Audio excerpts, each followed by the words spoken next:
Usually they turn out to be some kind of big lizard. The Skraby Show starts now on 97.3 The Fan.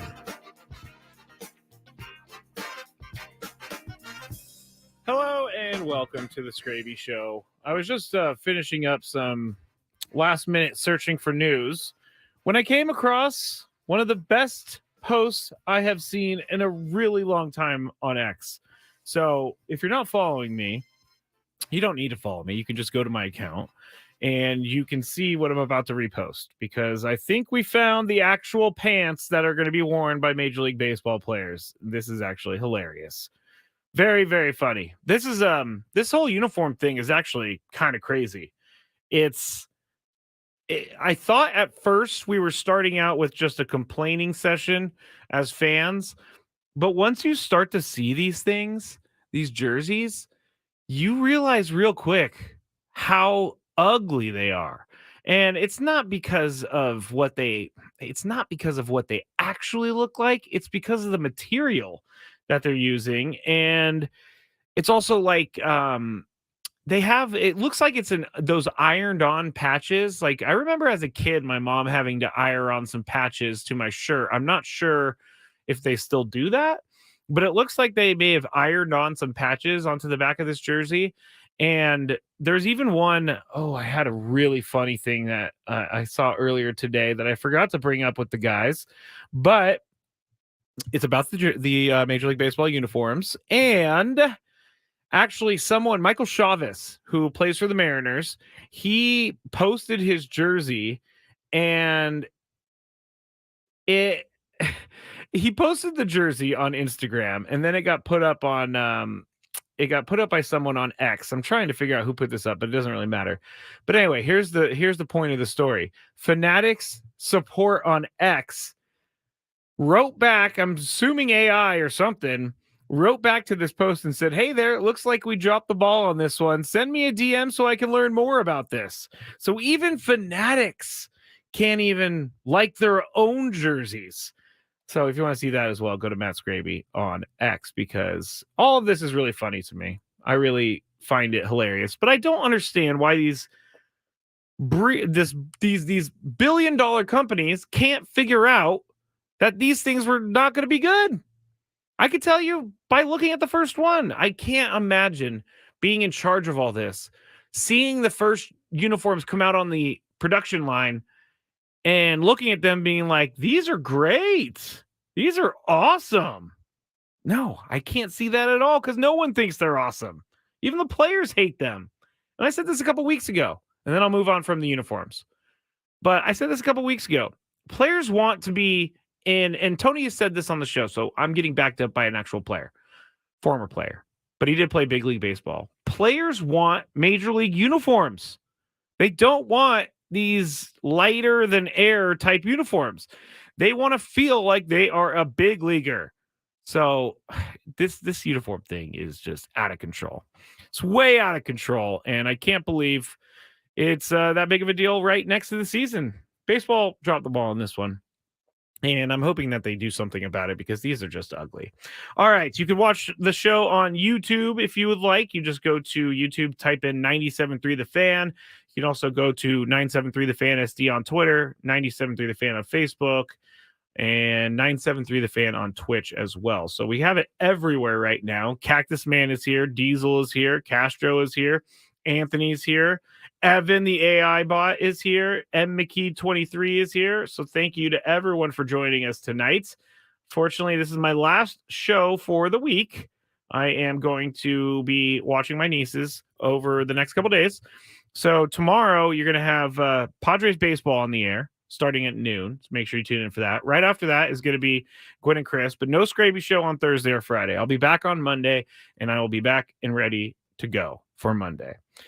Tonight, we are going to do the news of the day here in just a second. But as I said earlier, I think people are starting to get a little burnt out on the Eric Hosmer talk. But since I am the last person on the station for the day, I didn't really get to do my Eric Hosmer talk. Not that it's going to be, well, actually, I should say it's going to be great. You could be the judge of that, actually. But I'm going to give you three perspectives. I'm going to give you the perspective as an irrational fan, because I'm one of those. I'm going to give you the perspective as a sports talk show host with this Eric Hosmer time in San Diego thing. And then I'm going to try my best through my understanding working with former pro athletes in radio. I'm going to do my best to give the professional athletes perspective on what happened with Eric Hosmer in San Diego. And then we'll move on from Eric Hosmer for all eternity. But also, last thing, we have the Daily Gripe. Adrian Peterson, yes, the football player, is auctioning off his entire wardrobe, his entire house, basically. So I'm going to go through some of these items. Some of these items are nuts, and you don't want to miss that. It's time to get caught up on the latest with the news of the day. Hey, thank you for listening, Wes. I'm listening on the radio. Go San Diego Sports. We're number one. Thank you very much, Wes, for listening. Annabelle says, so does this mean we have to watch Hosmer's new podcast to pass the time while you're gone? Yes. I say give it a shot. See what he's got going on.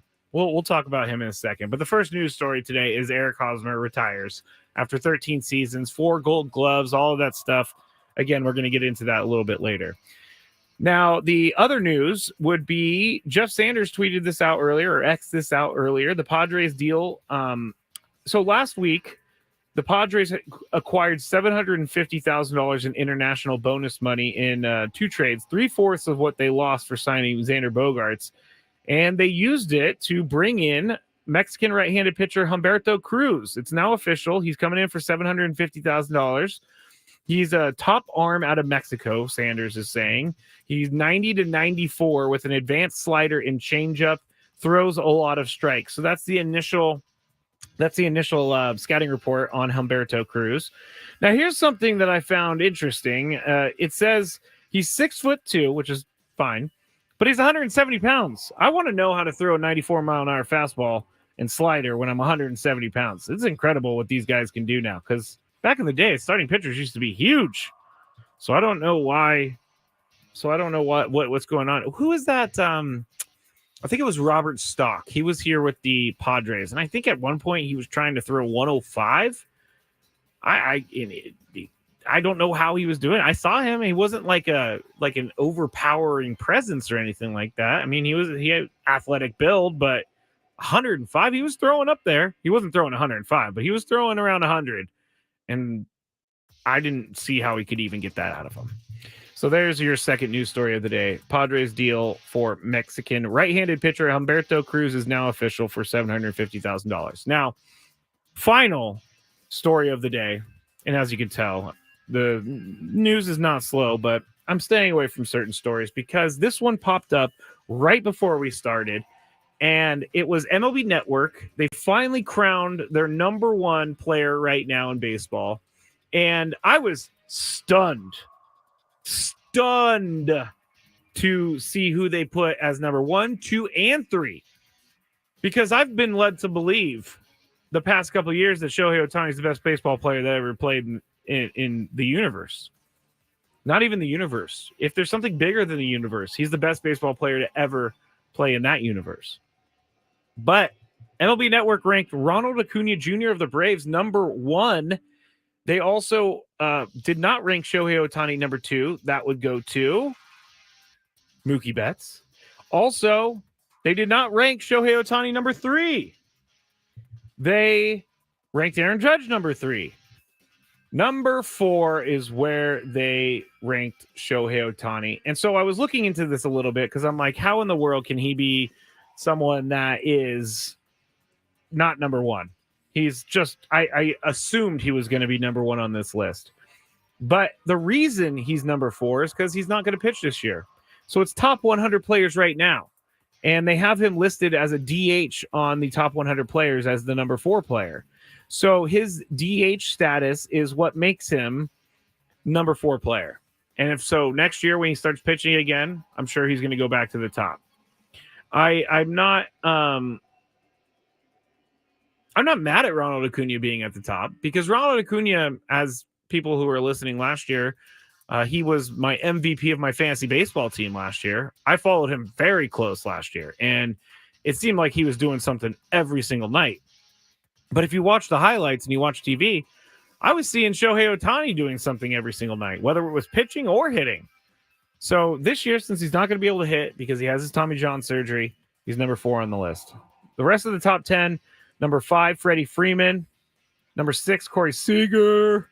Rob Manfred. Number 7 is Juan Soto. And Tony and I saw him in a Yankees uniform earlier on TV. It looks weird, gotta say. I don't know that he looks great in those colors, I should say. But then again, I'm a guy who wears jeans every day. Number 8 is Yordan Alvarez from the Astros. Number 9, Garrett Cole. And number 10, Julio Rodriguez of the Mariners. So top 10, 3 Dodgers in the top 5. That's annoying. I will say that. And then I'll let it go. I'll let it go because I'm not going to worry about what the Dodgers are doing. Got to keep telling myself that out loud. All right. That's it for the news of the day. We are going to take an early break because I'm going to get into this Eric Hosmer stuff when we get back. Also, I may talk about the Diamondbacks owner because what he's doing, not a fan of, but I understand his business. So we may talk about that. But when we get back, I'm going to give you 3 perspectives on this whole Eric Hosmer thing. And that's next on the Skraby Show on 97.3 The Fan.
All right, back here.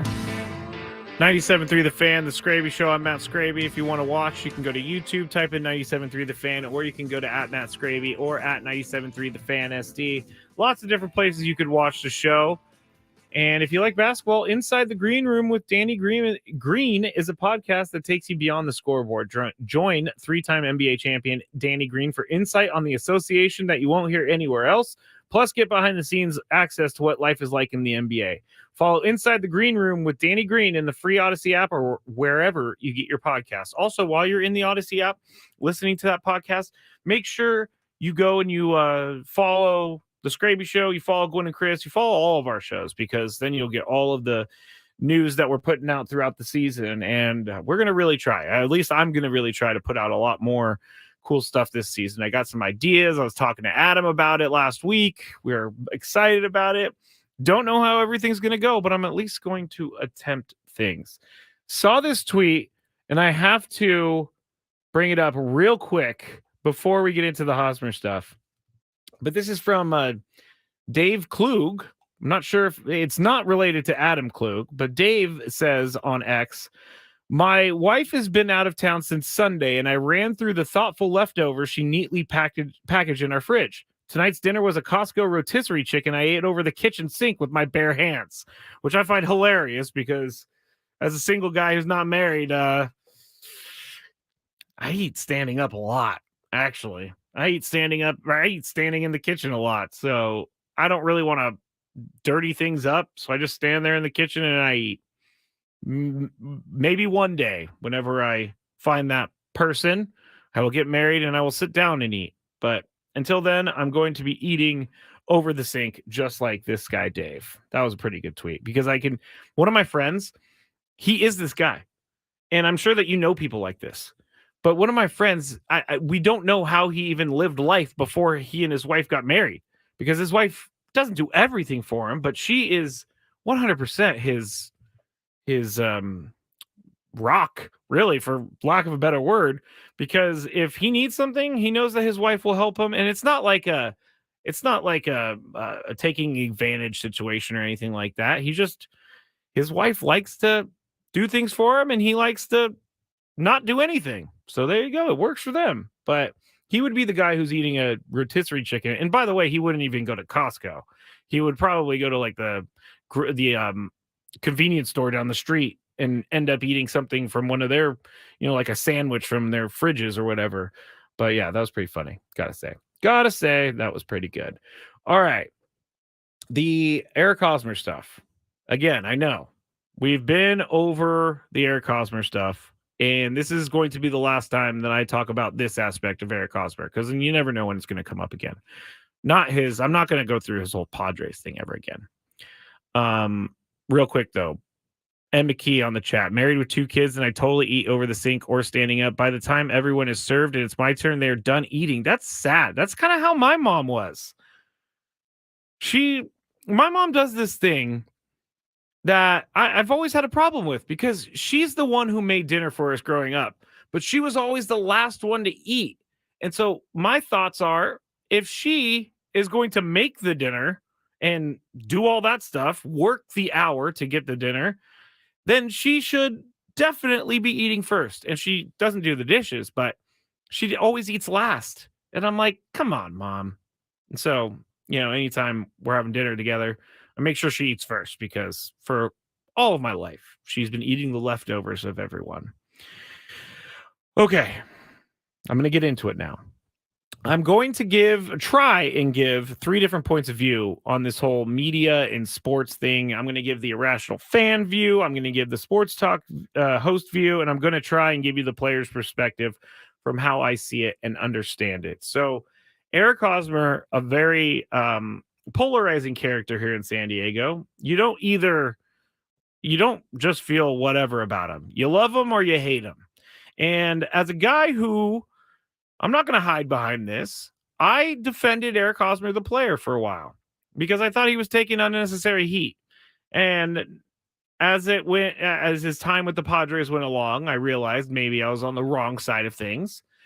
But I was always going to be an Eric Hosmer defender because I do think that he did some great things for this organization. And I will say this till the end of time, and people are going to disagree with me until the end of time. But Manny Machado is a San Diego Padre, 99.9% in my head, at least, 99.9% because of Eric Hosmer and their friendship. I don't think Manny comes here if Eric Hosmer doesn't come here. But Eric Hosmer, he was really good. Let me start it like this. As the irrational fan, I did want to yell and I did want to make fun of everything. And I did want to make fun of what he had said in the past. And part of me thinks this is all a ploy just to get back at Padres fans. And this is how he can go and he can have a platform to, I guess, say all of his truths and say what he's thinking about what happened. But I listened to this podcast.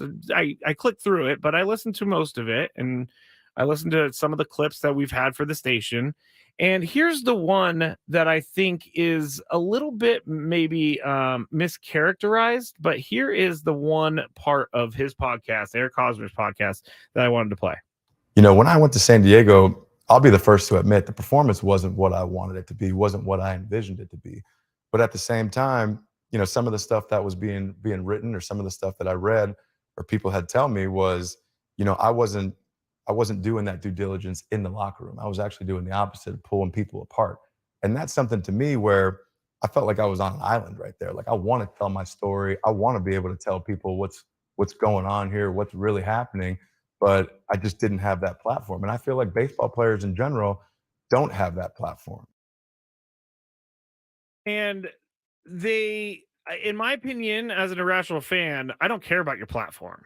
I really don't. I just want you to go out there. I want you to play. I want you to produce. I want you to do what you were brought into town to do. And he didn't do that. And do I think that some of those plays at first base where he kind of went into foul territory and tried to make the play that way, do I think that was good stuff?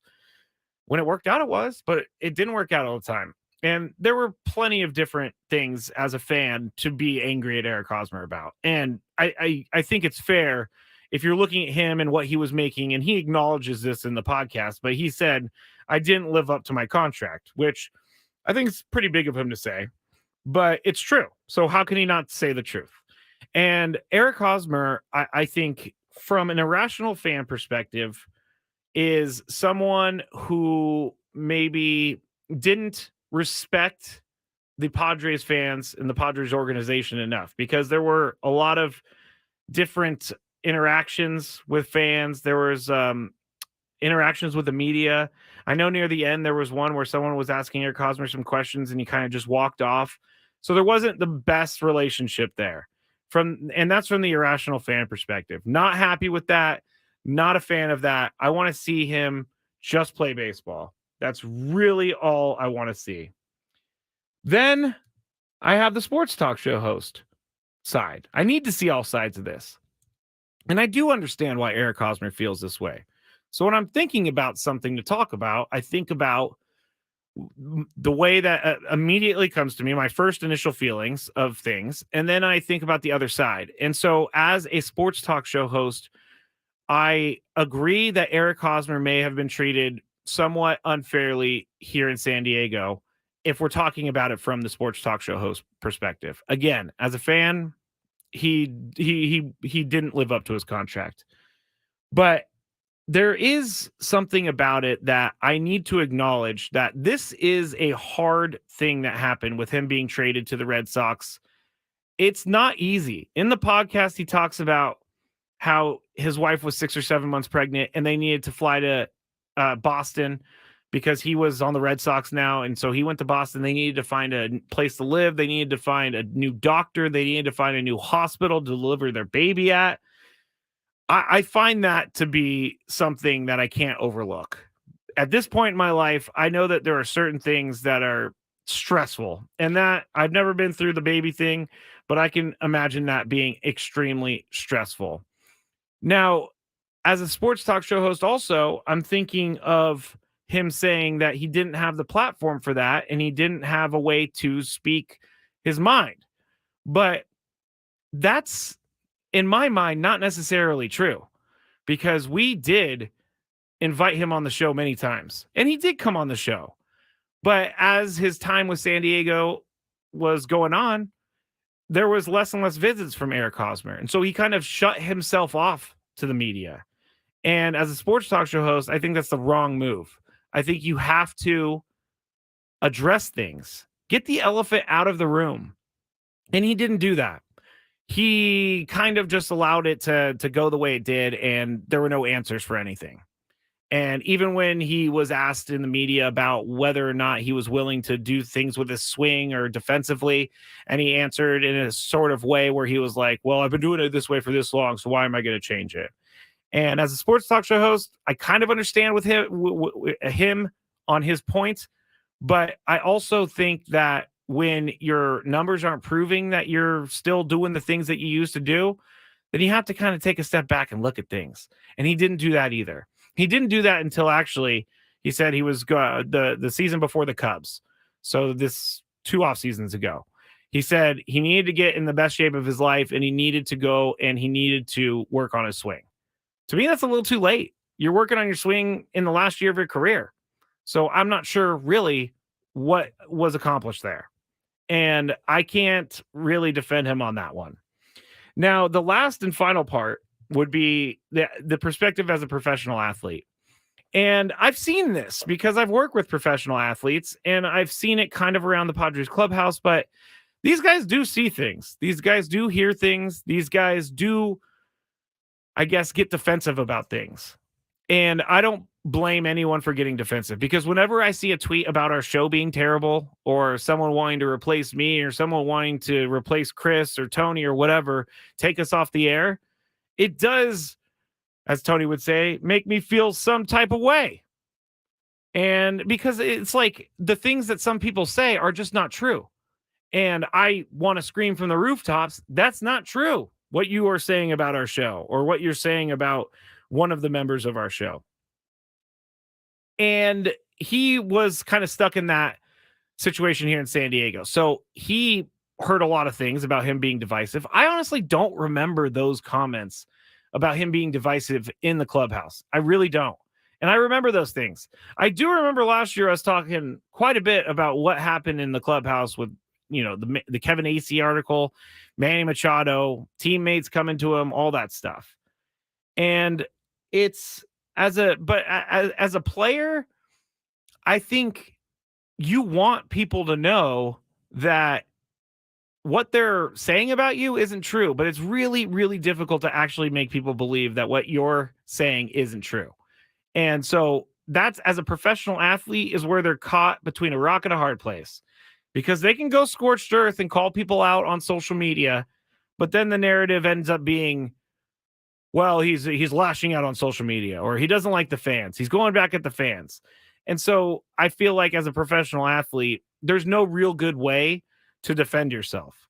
And it's only a natural emotion to want to defend yourself. Like I said, whenever I see things that happen whenever I see things on Twitter, I want to go and reply every single time, but I have the restraint now to not reply because I've made those mistakes. But I'm also learning from my errors. I'm learning from things that have happened over time. And I don't feel like that really happened with Eric Hosmer. I don't feel like there was a change there. So there you go. I mean, I hope I did an okay job of breaking that down. But I do think that now that I am, as I talked about last night, there's 2 parts of my life: before drinking, after drinking. And the after drinking, and if you're just tuning in now, I'm a recovering alcoholic. That's why I say after drinking. But I think that as a recovering alcoholic, I'm more compassionate for people now. And I try to think into certain way, or try to think a different way than other people think, because everybody's lives are really difficult, no matter how much money you make. And I honestly think the more money you make, the more difficult things are. And so I am taking that, I guess, tact now, and it's going to be through understanding instead of blaming for things. So there you go. That's it on my rant of Eric Hosmer. Let me look through the chat to see if there's anything on. Okay, here's Johnny. Don't give him credit for saying he didn't live up to his contract now. The dude has his money. It would have been notable if he said that during his tenure and did something about it. I mean, no one's going to say that during his tenure. Maybe he didn't realize it, but I can slightly understand. Flanders, nice name. Is this Ned Flanders? Haas was rude to the media at times. I understand he was frustrated, but not really appealing to the fan base. I can't say that Eric Hosmer was rude to me, or our show. So I can't speak on that. Some media sometimes deserve it. I'm just going to be honest. You ask a dumb question, what do they say? You play stupid games, you get stupid prizes.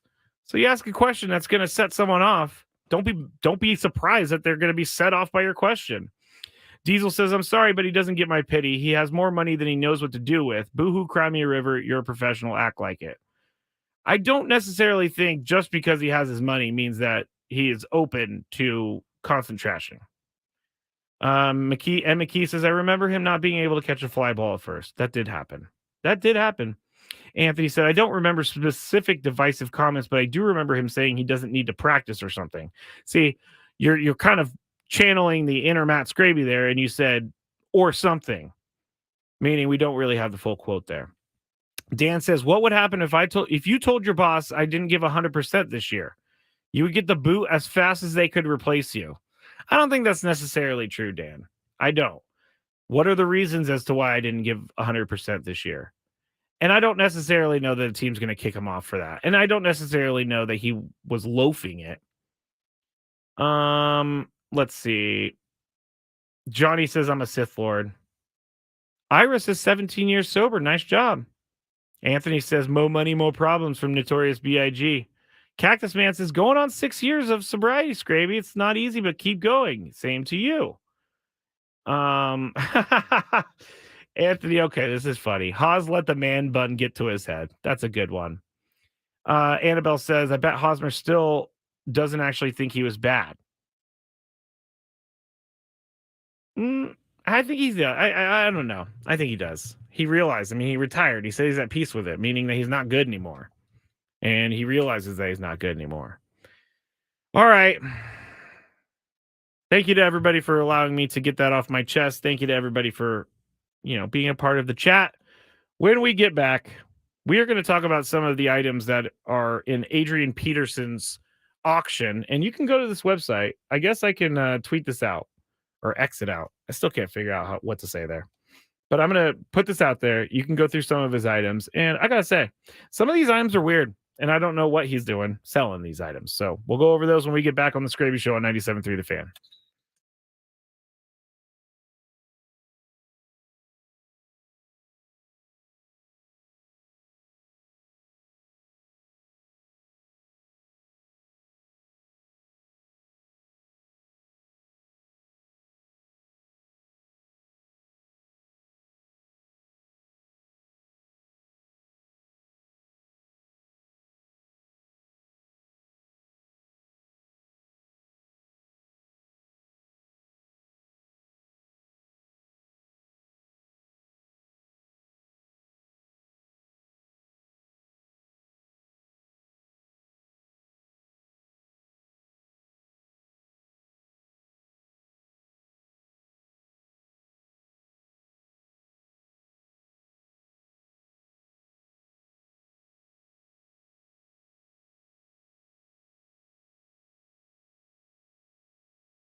final segment of the week for me. As I said, I will be off the next couple days. We'll be back with you on Monday. I'm not really a guy who dances, but I don't know why. But every time I hear the music, I start dancing on the camera. If you don't see that and you see some guy just wiggling around in his chair, it's me trying to dance. It's not. I'm okay. I don't have a medical emergency happening. I have me dancing. All right, we'll get into the Adrian Peterson auction in just a second, but I just realized that we did not play this during Gwen and Chris, and I really want to share it with everyone because Sammy Lev does such great work, but he went out and he had a stand-up one-on-one interview with Jake Cronenworth.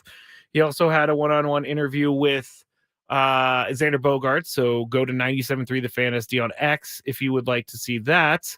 But here, we played a little bit earlier of the conversation between Sam and Jake Cronenworth and talking about how Jake Cronenworth knows how important it would be to San Diego to win a championship.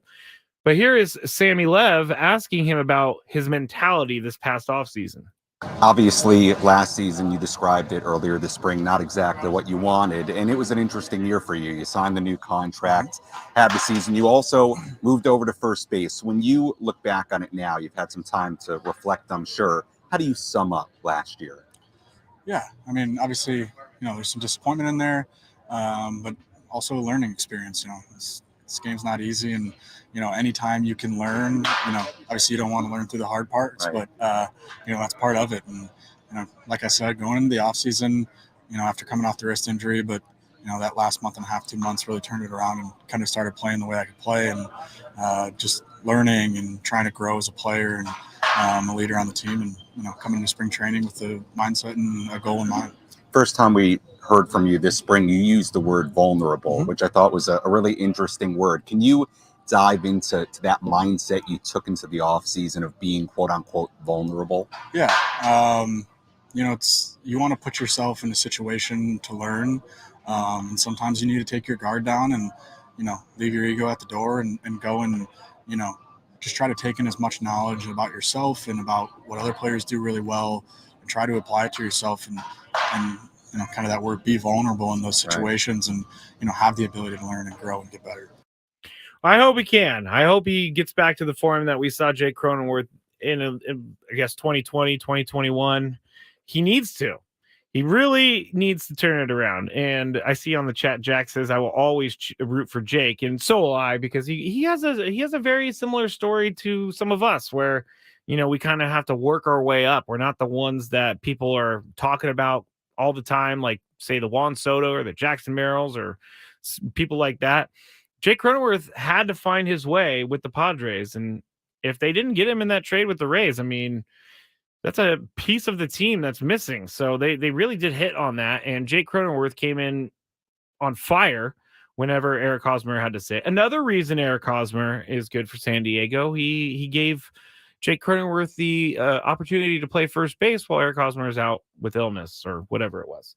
So good on Jake Cronenworth for doing the deep dive in the offseason on himself and doing the deep dive into his vulnerability, because I really do think that this means something. I think he knows how big of a season this is for him coming up. And you can hear it in his voice. You can hear it how he says things. You can hear it how he talks about the upcoming year. You just know that he is ready for a great year.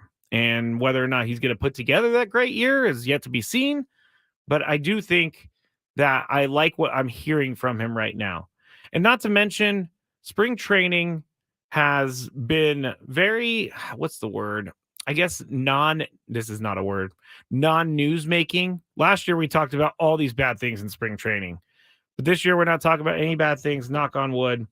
And I really think that Jake Cronenworth has what it takes to turn it around. I just saw this on the chat. Terry, hi, Skraby, listening to you while traveling in Alice Springs, Australia. That is very, very cool. Thank you very much, Terry, for listening from Australia. That's really cool. I want to go to Australia one day. I know Tony's been there. I've traveled to a bunch of different places. I guess I've been to London for 4 times maybe. And the reason I've been to all these places is because I used to work for a company that would fly me around everywhere. And it sounds great, but it wasn't as great as the description tells you. But I went to London 4 times. I've been to Ireland. I've been to Italy. I've been to Germany. I've been to Switzerland. And I went to Zermatt where the Matterhorn was. And the day that we went up to see the actual Matterhorn, like the real Matterhorn, we went up to the top. We got to the place, the overlook, the viewpoint. And it was cloudy. We couldn't see the Matterhorn. So I still have yet to see the actual Matterhorn because it was covered in clouds. But thank you for listening, Terry, from Australia. That is awesome. And I am the dork that's going to go to Alice Springs in the Google once the show's over to find out where Alice Springs is. I don't know if anybody watches these shows on Netflix, but some of them are from Australia. I love Australian TV shows. I don't know why, but I do love Australian TV shows. And there's one, I don't know if it's on Netflix anymore, but it's called Glitch. And that's an Australian TV show. And then I was just watching one recently. Oh, The Tourist on Netflix. That is also in Australia. So I don't know why Australia makes good TV shows, but they do. They really, really do. I'm going to go to Australia one day. I promise you. I don't know why I'm promising you, but I promise you. All right. I am. Oh, I see that I had a couple people reach out about the Eric Hosmer stuff. I also got a couple people to reach out about the app. Oh, and I see Terry on my Twitter as well. So there you go. Sorry, I'm doing this all live on the air. All right. Now we go to Adrian Peterson's auction. Now, you can search this. I also put it on my X if you would like to see everything. But there are hundreds of items. Hundreds of items. Like, I'm not even kidding. You got helmets. You got replica flintlock pistols. You have swords. You have gloves. You've got jerseys. You've got workout shirts. You've got shoes. You even have a robe. Yes, Adrian Peterson is selling a robe. Now, I do find this very sad because the reason that he's selling all this stuff is because he needs money and he needs to pay his debts. And that's what I've been seeing. So that's why he's doing that. But I find this very sad for a couple reasons because Adrian Peterson made over $100 million in the NFL. And I don't know his exact situation, so I'm not going to say that he just ran through money. Maybe he got mixed up with the wrong people and they stole some of his money. I really don't know where his money went, but I think that whenever you get to this situation with an athlete that has been great in their career and made a lot of money and did things that we still talk about today, when you see him on these types of lists, you see them on the I have to auction all my stuff off list, or you see them doing random appearances and they are only getting paid like $50 to $100 or whatever it is. But this does make me sad because this guy is selling basically his entire life to try and I guess make a dent in his debts. I'm not sure what his debt is, but he's got golf balls on here. He just has everything. And some of these things are not even being bid on for that much money. I know he's even selling like rookie of the year, or not rookie of the year. He's selling trophies. Let me look and see if I can find a trophy real quick to see how much that's going for right now. Because I feel like that's actually going to go somewhere.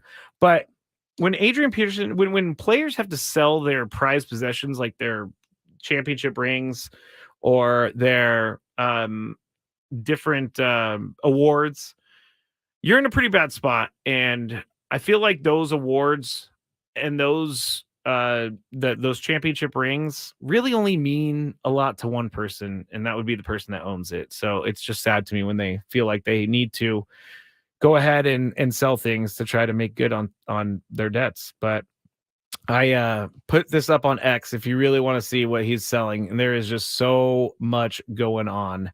And maybe you can even bid on some stuff yourself. Like here is a football from the NFL. Somehow he has a football. It's only $5. So maybe you can go bid on it $5. Let's go back to the chat real quick and see what's going on, because every time I kind of look into the corner of my eye, I see things happening. I'm reading just to make sure it's radio appropriate. Hi, Iglesias said, anyway, if you can hear this, I'm just chiming in on Hosmer. I wish he would have done more for the community. He just turned people off with that aloofness. And yes, that is a word. I definitely know aloofness is a word. But the community thing, I can't speak to. Will wasn't good late for us, but we all love him because he engaged us. I know that's not a requirement, but it certainly is an easy fix in my humble opinion. I do understand why Will was loved. I don't know. Where do I want to go with this? I don't know that Eric Hosmer. I really don't know if it was in his best interest to take people out and buy them drinks and bars and all that stuff. Like, that is. I just don't know that would be a good place for him. I don't know that it would be a place for him that he would thrive in. And I can understand there was a little bit of standoffness. Like, you just kind of knew there was a barrier. Like certain players, Will Myers, for example, there's no barrier. You could walk up to Will and say, hi, I'm a Padres fan. He would take a picture, maybe even buy you some Chick-fil-A or something like that. Trying to think, like Jake Cronenworth, same thing. I even feel that way about Manny Machado. I feel like Manny Machado, you could walk up to him anywhere and say, hey, I'm a Padres fan, and he would be very nice to you. But I do agree that there was some standoffishness, and that is a word as well. I just made it up. And there could have been a little bit more in that way of connecting with the fans. Just like we kind of talked about with Josh Hader and how he didn't really connect with the fans. I didn't feel like Josh Hader, I don't really feel like he opened himself up to San Diego because he knew there was a really good chance of him leaving San Diego very soon.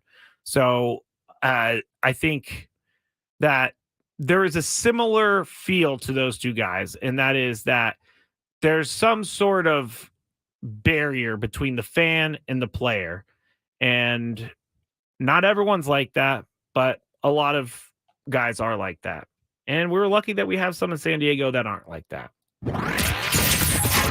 What's annoying Skraby today?